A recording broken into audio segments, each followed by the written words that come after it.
It's like I have the Black Plague. I can't get help from anyone.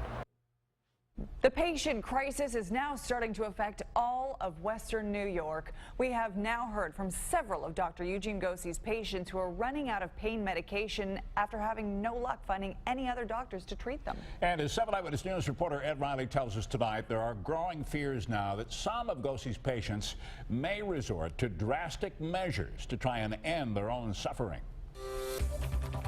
I would rather put a gun in my mouth than to go through this.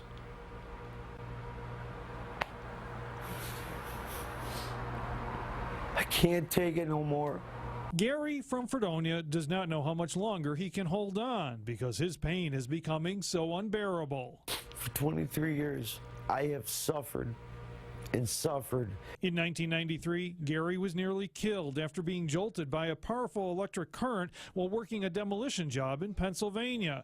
The accident destroyed his spine, left him covered in scars and living in constant agony. 24 hours a day, even when I'm sleeping, I wake up from dead sleep, I'm in pain. Dr. Gosy took Gary on as a workman's compensation patient, but the methadone pills and other medication prescribed by the doctor are about to run out, and the 54-year-old man is finding that no other provider will help him. I've called pain clinic after pain clinic.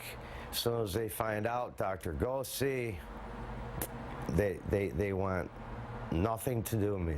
The stress of this situation is also taking a huge toll on his friend Leah, who spends her days checking on Gary and helping him split pain pills to extend them as long as possible. When I'm not around, I'm worried he's going to do something to himself. You know, I'm worried he might get up, fall, hurt himself worse. Gary is already going through withdrawal, but as the pain medication runs out, so is Gary's will to live.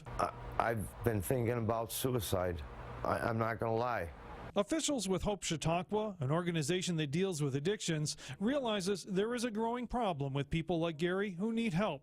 But the Gosy patient crisis comes on top of the already existing opiate epidemic. Because that's what's happening. Too many people are getting too many prescriptions, and we need to limit those on the front end so that less people are ending up struggling as they are right now. But for patients like Gary, time is running out. When you don't have your pain medicine, you don't want to live. You can't live. You're in so much pain. Chautauqua County officials say there are resources in place to help people who are feeling desperate.